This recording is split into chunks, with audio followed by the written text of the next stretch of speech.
Bonjour, bonsoir tout le monde, comment nous y est? Bonjour, bonsoir, comment nous y est? C'est Betty, m'a montré nous comment nous capable caler joumou, how to peel your squash so you can make du soup joumou pour capable faire soup joumou.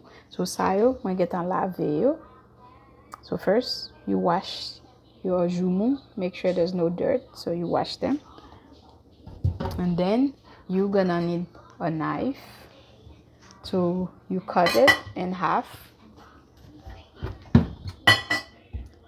So you cut this in half.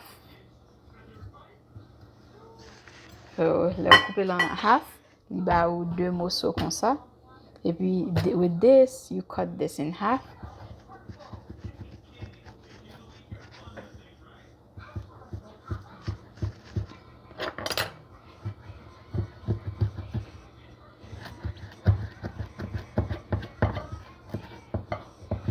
Be careful, because je moisi. So you cut this in half. Et puis, vous pouvez to remove the seed. Vous pouvez tirer le grain en dedans, je ou pour une cuillère. It could be small or a bigger size. So you just scrape the inside. Vous grattez en dedans avec une cuillère pour retirer tout le grain yo. Like this. Alright. So this is all clean. Et puis, you take your peeler. You peel it out. See? I'll show you. I'm trying to get a better angle so I can show you, but you peel it off like this. If you can see, I have my cutting board here. So you peel it, peel it. Okay, once you're done, it's the same one with the butternut squash. You cut it in half or in three parts, or you do as many parts as you want. And then you get your peeler. Vous coupez en deux ou bien en trois. Ou ka fait le petit jonvle. Ou prend peeler ou peeler. Ou kale. Très facile, même ou n'importe petit monde ka aide si vous c'est peeler à wap use, si monde ka aider. Si c'est couteau wap use adulte ou aller comme ça. Moi-même, the peeler is easier for me. Let me utilize the peeler, elle est plus facile pour moi. I'm better grip. Et puis for safety reason, the peeler is much easier for me. Okay, so retire pour yo. M'te laver tout bagay moi avant que moi utilise yo. Even my cutting board was washed, and then see, you just cut it. And you could cut those in half or as many squares as you want.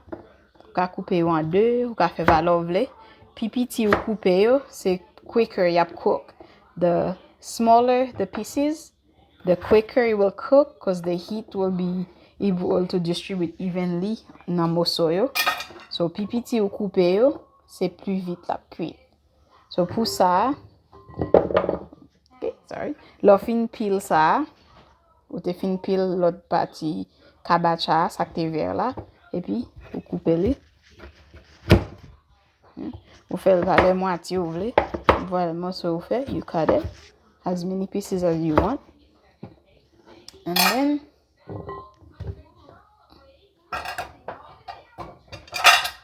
so, once you're done with all this, you clean up, you put your stuff away. And then, this is ready for you to boil it.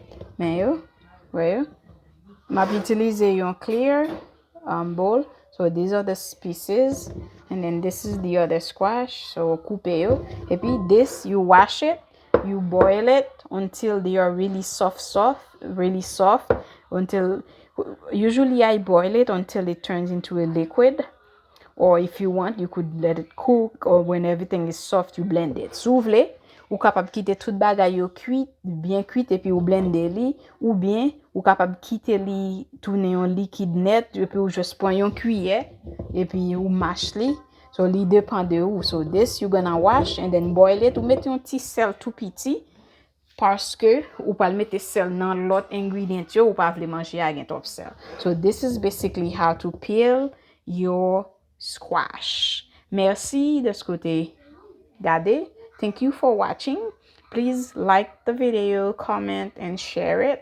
S'il vous plaît, partagez, abonnez, subscribe, remen vidéo et puis partagez les pour moi s'il vous plaît. Et moi souhaite vous passer une bonne année et puis ou gen tan kale joumou, you peel off your squash. So now all you have to do is prepare the other ingredients. If you want to know the other ingredients, I have a video of on my channel that shows you some of the ingredients that you will need. Of course, you could always add anything else you want and make it your recipe.